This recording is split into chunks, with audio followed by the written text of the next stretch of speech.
My boyfriend cheated with his ex while I was pregnant. Years later he returned to be a father, but what happened left him staggered. I, 28, female, have a 7-year-old son, Jack. His dad happens to be my ex-boyfriend, Zach, 28, male, but I never told him about the pregnancy. Zach and I got together in college, and after we graduated, we got an apartment together and lived there for a while. He and I were pretty serious about each other, or at least I was. I'm not sure about him anymore. I tried to talk to him about marriage once, and less than a month after that, I found out that he had texted his ex and actually complained to her about how clingy I'd become. He told her that he needed a break from me, and so they'd made plans to go on a romantic trip together. I had only found out about all of this because she replied to one of his texts at night while he was asleep, and I saw the notification. He changed his password, but I knew what it was, so I unlocked his phone, checked out the texts from his ex, and uncovered weeks' worth of messages exchanged between them. They were either talking about how stressed out he was with me or flirting like nobody's business. I was shattered when I found out and cried myself to sleep because I was completely head over heels in love with him at the time. We'd been together for almost 3 years by then, so I thought that marriage was the next logical step and that he'd be okay with me discussing it. I didn't intend on getting married that very second, but I just wanted to make sure that it was on the cards for him at some point, like it was for me. I wanted us to be on the same page, but unfortunately, he was reading a whole other book. It was just that one night that I allowed myself to cry. From the next day, I pretended as if nothing was wrong and behaved perfectly normally so he wouldn't get the hint that I knew about his cheating. He was supposed to go on that trip with his ex a few days after I found out, and I planned to stay with him for those few days. Then, while he was away romancing his ex, I'd leave without a word or an explanation and cut ties with him for good. That's exactly what I did. I waited out those couple of days, even though it was really hard to bring myself to stay with a man who I knew had no love or respect for me. But I didn't want to confront him about the cheating. I just wanted to leave without even a goodbye because I knew that would hurt him infinitely more. He told me he was going away on a business trip for the company, even though at the time both of us were just starting out and neither of our jobs required us to travel much. But I didn't ask any questions and just wished him luck. After he left, I packed all my things up in just one day and moved out. I'd already paid off half of the rent for the month, and I moved back home with my parents. I had a friend who lived in a different state, so I talked to my friend and told her everything. I bought a one-way ticket to her city and moved in there. I talked to my employers at the office, and thankfully they let me continue working remotely until my notice period was up. In the meantime, I found a job there and got my own apartment. It took me a couple of weeks, but my friend was really helpful and was there with me every step of the way. Zach wasn't able to contact me after I left because I did everything in my power to prevent it. I changed my phone number, blocked him everywhere, and even told my friends and family about it so that they wouldn't make the mistake of talking to him. I had a couple of friends who lived in different states, so even if he wanted to find out where I was through trial and error, he wouldn't have been able to. I highly doubt he'd even want to in the first place find me again, but I still wanted to make sure he couldn't, even if he wanted to. I didn't want to be found, and I thought that moving away from him and cutting him off would mean that I'd never have to see him or think of him again. That was until I found out that I was a couple of weeks pregnant. It was only a few weeks after I settled into my new apartment that I realized I'd missed a cycle, so I took a pregnancy test. The result was positive, and since that was the first positive thing that had happened to me in a while, I decided to keep the baby. It's been the best decision of my life ever, despite whatever is happening right now. I still strongly believe that my son was my good luck charm because after I found out that I was pregnant, my life took a turn for the better. I loved my job, made a couple of new friends in the city who showed me around and were of great help to me, and I just felt better after finding out about the pregnancy. I did hear from a couple of my friends back home that Zach was searching for me like crazy, and they even asked me if I wanted to tell him about the pregnancy. But I refused because I wanted to stick to my resolution of leaving without a goodbye. He didn't deserve any closure, and he absolutely didn't deserve to be a part of my baby's life, which I know he would have tried to do if he found out about it. So I never told Zach about the pregnancy, even though a lot of people disagreed with my decision. I stuck to it. They also had the decency not to go on and tell him about it without my consent. That has lasted for 7 years, and now my son's in 2nd grade. I'm working in a good position in the same company that I started out at here, and I've been in a relationship for a year now with my boyfriend, Mike. He's a banker and a way better man and human being than my slimy ex. It was all going so well for me until 3 days ago when Zach turned up at my door with a legal notice demanding full custody of my son. I was shocked to see him here because I'd been very careful to cover up my tracks, and before I could even process that he was right in front of me, he shoved the papers toward me. I received an even bigger shock because I never even imagined this happening. This was the stuff of my nightmares, and it was happening. He told me that I could think about what I wanted to do now. I could either be prepared to fight it out in court or just be a decent human being for once and give up custody of Jack so he'd have a better life. Then he left without saying anything, and I just stood there in shock for another 10 minutes. Luckily, my son was in school when Zach came by, so he didn't see his dad and didn't ask any awkward or difficult questions. It's been 3 days, and I still haven't told any of my friends about it, nor have I thought about what the hell I'm going to do now. I obviously know that what I did in the past wasn't the most ethical move, but it's been 7 years, and my son's been living with me. He's never even known his father, so I don't think any court is going to take custody away from me. But I still can't help but feel afraid. I've only told my boyfriend about this, and the discussion I had with him was especially hard on me because I had to tell him the truth. Earlier, I had just told him that Jack's father had never wanted to be a part of Jack's life, and so I was a single mother. But now I had to confess to him that I'd never actually asked Zach if he wanted to be a father or not. I just left after I found out that he was cheating and didn't even bother to correct myself after I found out that I was pregnant and that he'd actually been searching for me. Mike was a little upset that I'd lied to him about this, but he understood that these things were very painful for me to talk about, and I would have told him in due course of time, just not right now because I wasn't ready to let him in on what had happened to me in the past. He was kind to me about that aspect, but he didn't mince words when it came to what I'd done to Zach. He said that it had been especially cruel of me to deprive Zach of the chance of being a father on purpose, even after I got to know that he'd been looking for me after I left. It was horrible of him to cheat on me, but that still didn't excuse what I'd done because I'd made sure that I kept him away from his son for almost a decade. He never would have found out either if someone hadn't snitched on me. I'm still trying to figure out who would do such a horrible thing to me, and now I'm just really confused about whether what I did was right or wrong. I know it was unethical and kind of messed up, but to be fair, so was cheating on me. That wasn't fair to me, and what I did wasn't fair to Zach, so I think it's even for us. But Mike doesn't agree and thinks that I owe Zach a huge apology. He believes that I need to apologize and hope for joint custody at best if Zach agrees to it. But I'm not sure if that's the only way out of this. I don't think Zach has any legal right over my son because he's never been involved in his childhood. Granted, he was never given the opportunity to do so, but there's a good enough reason for that as well. It's just all messed up right now, and that's why I'm here on Reddit because what I think I need is a fresh perspective. So Ida for never telling my boyfriend that I was pregnant and leaving him without an explanation after I found out that he'd been cheating on me? It's been a week since Zach showed up, and I've come to find out a couple of things since then. This is going to be a bit of a lengthy update because there are a lot of things that I have to talk about. First and foremost, I'm not giving up custody of my son, not even partial custody, because Zach really doesn't deserve it. I know the comment section on my original post was pretty divided on whether what I did was all right or not, but I decided I'm going to focus on the people who believe that it was totally justified in light of what Zach had done. He cheated on me, and not just with anyone. He cheated on me with his ex-girlfriend, whom he'd been with just before he started dating me. They'd only been together for a couple of months and had broken things off when Zach realized he just wanted something casual. Then 4 months later, he started dating me.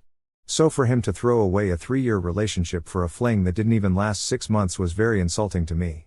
Not just that, it was wrong on every conceivable level for him to lie and call me clingy, needy, heavily emotionally dependent on him, and whatnot. He'd said a lot of these things while complaining to his ex about me in the texts, and I still distinctly remember all of it. None of these things were true in the slightest, but he just said it anyway to gain sympathy from his ex so she'd hook up with him. I'd only ever asked him about his thoughts on getting married because I wanted to make sure he wanted it at some point in the future. I think after 3 years of being together, it's okay for me to ask. But the way he freaked out after that was a clear indication that he wasn't ready for anything. If he wasn't even ready to commit to me, then I really don't think he would have agreed to commit to a baby. Honestly, at the end of the day, I was in no way legally obligated to tell him I was pregnant. Maybe it was unethical, but it was what I had to do to lead a good life, and I don't see anything wrong with it. If he'd been a good, decent man and not cheated on me, then we probably still would have been together and had a kid together. But he chose to screw things up for himself and cheat on me, so now neither does he get me nor does he get his son. I don't care what anyone else thinks. I know that what I did was best for me, and I refuse to feel guilty about it. I've also found out who was the one who leaked my information to Zach, and it's none other than my mother. I was shocked, but when I finally told her about Zach showing up at my door, she admitted to telling him without even me having to prompt her. I wasn't even going to accuse her because I really didn't think that my mother of all people would do such a thing. I just called her up 2 days ago for advice and to talk to her in general since we hadn't spoken in a while because she seemed too busy. Now I know she wasn't busy, she was avoiding me on purpose out of shame. She told me that she'd contacted Zach after a friend of hers had told her that he had been promoted to vice president of the company he used to work in. Her friend happened to know Zach's mother, so they were connected like that. For years after I left, Zach would try to reach out to my mother, but she kept her mouth shut and avoided him. This time, though, she reached out to him without even asking me. Her reason for finally letting him know about his baby was that she thought I wouldn't be able to handle the cost of raising a son on my own as time went on, and that Jack needed his dad to be in the picture now that he was getting older.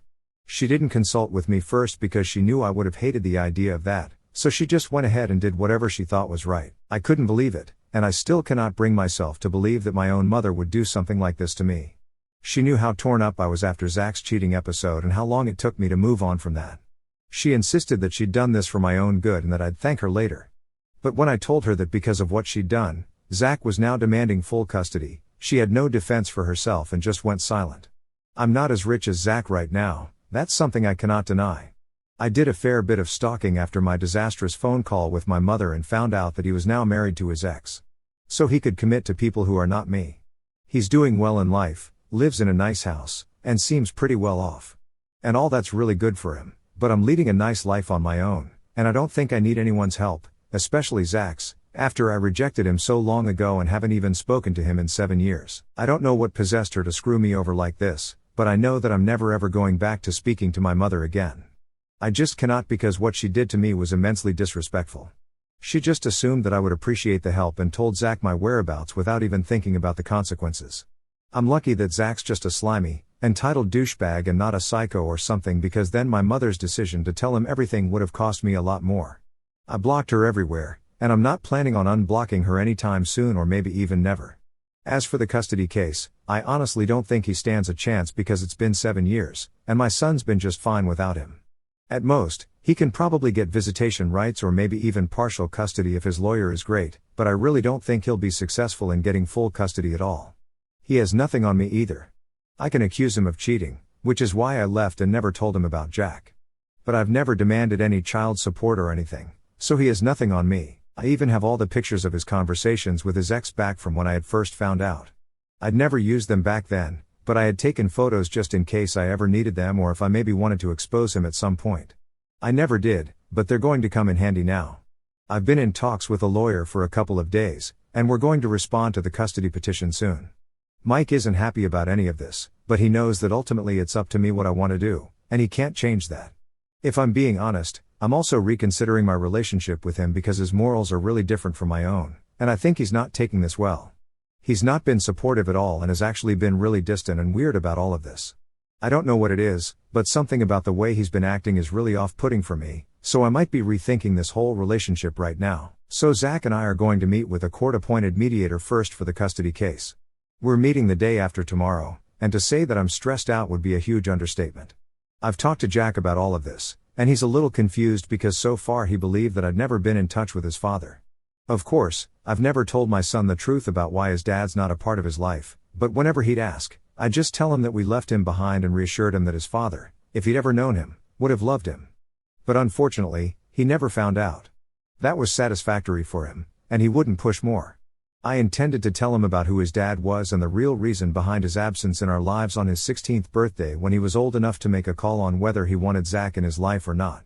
But I guess I'm going to have to mentally prepare him for this right away, just in case this goes to court and he's dragged into it. So far, Jack knows that his father is back and he wants to spend time with him because, of course, I can't tell a 7-year-old what custody means. I don't know what's going to happen, but I guess he'll be allowed to have supervised visits for a while, and I'll have to put up with that for the sake of the case. I just hope Jack doesn't take too much of a liking to his father because I really cannot afford to lose the little guy. It's selfish, I know, but I just cannot do this, especially when I know how hard I've worked to have the life that I want and give my son the life he deserves. Zach cannot just swoop in and take it all away from me. My mother has been trying to contact me for days now, but I'm not responding to any of her calls and texts. She's been using my dad's number to contact me when he's not around because she knows I'm not going to block my father. He's been great, really supportive, and has even said that he was very upset about what my mother had done. They've been fighting for a while now because my dad's upset with her, and she thinks what she did was for the best. The last time we called, my dad said he was getting sick of her, so he was thinking about moving in with his brother for a couple of days until he felt ready to come back or something.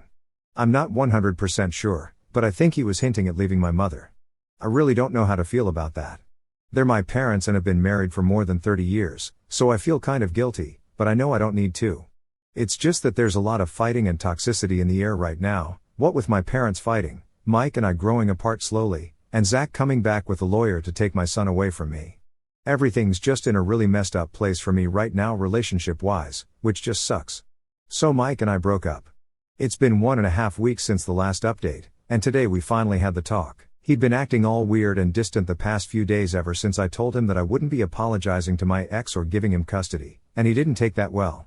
I did apologize to Mike for lying about Zach's history with me because I'd never told him that I'd been the one to hide my pregnancy and my baby from Zach on purpose after he cheated. But apart from the lying bit, I don't think I had anything to apologize for. Had he broken up with me for lying, I wouldn't have had any issues. But he told me that he couldn't bring himself to be with a woman who had no morals, all because I didn't give my cheating ex the opportunity to be a father after finding out that he'd been trying to hook up with his ex behind my back. That wasn't cool. And what could have been a civilized discussion turned into a really nasty fight, which ended with him storming out after calling me a manipulative bitch. But at least it's over now, and I don't have to deal with him. The custody meetings are going well, and by well, I mean they're working in my favor, which I'm really happy about. We've met twice so far, and in the first meeting itself, it was established that I had my reasons not to want Zach around me and my unborn baby, thanks to all the cheating and the things he'd said about me behind my back to his now wife. So it's been agreed upon that what I did back then can't be held against me moving forward. Of course, I wouldn't mind if Zach got visitation rights or something, so we've all agreed that he can meet Jack a couple of times a month, but they're all going to have to be supervised visits, and it has to be on my terms since I'm his primary parent at the moment and have been since he was born. The process isn't over yet, so I'm still waiting to see what's going to happen ultimately. Zach can still cancel all of this and take things to court if he wants to, but I don't think he will. After the first meeting where I brought up the cheating, Zach did approach me afterward to apologize to me. He told me that he was young and stupid and that mentioning marriage had just really freaked him out, which is why he did what he did. He said he was really and truly sorry about it. I forgave him because it's really water under the bridge at this point. I'm happy, and so is he right now. What matters to me the most is my son's happiness, and I don't want him to grow up and resent me for not letting him have a relationship with his father even when I had the chance to. Zach told me that he and his wife have no kids of their own, and as soon as my mother told him about me and Jack, his first thought was to get pissed off. But now that he's seen me in person, it's not that easy for him anymore because he doesn't want to take my son away from me either, knowing that I've raised him all on my own. So we were verbally able to agree on the fact that we were going to put our personal differences aside and do what was best for Jack. Hopefully, by the next meeting, everything will be finalized because I just want to let the past go. First things first, Zach and I have been able to work out an arrangement where he and his wife fly out here to meet Jack and spend some time with him a couple of times a month to build a relationship with him. Once he's a little older, we can rethink the custody arrangement. Both of them were incredibly thankful to me and wouldn't stop sending me thank you cards and gifts. Since I finally unblocked them, I figured that since we were going to have to be parents to Jack now, we might as well do a good job at it. We're not friends, but co-parenting is a job that's going to need us to cooperate, and we need a good relationship for this to work. We're living in 2 different cities currently, so it's going to be a little difficult, but maybe by the time we have to go over the custody arrangements again, I'll have moved back home. I'd come here to escape my past, but now I guess I'm ready to go back because I have nothing to run away from anymore. It all sounds dramatic, but it's true. As for my parents, no points for guessing, but yeah, they're getting divorced. Good for my dad, honestly. My mother has always been a bit of a control freak, and that had led to some problems in their marriage earlier as well, but never at this level. I guess all's well that ends well, but even then, what my mother did was just not acceptable. I'm hoping for a quieter life now, and I'm sure I'll get it because my conscience is clear, and everything that was in the past has been left where it belongs.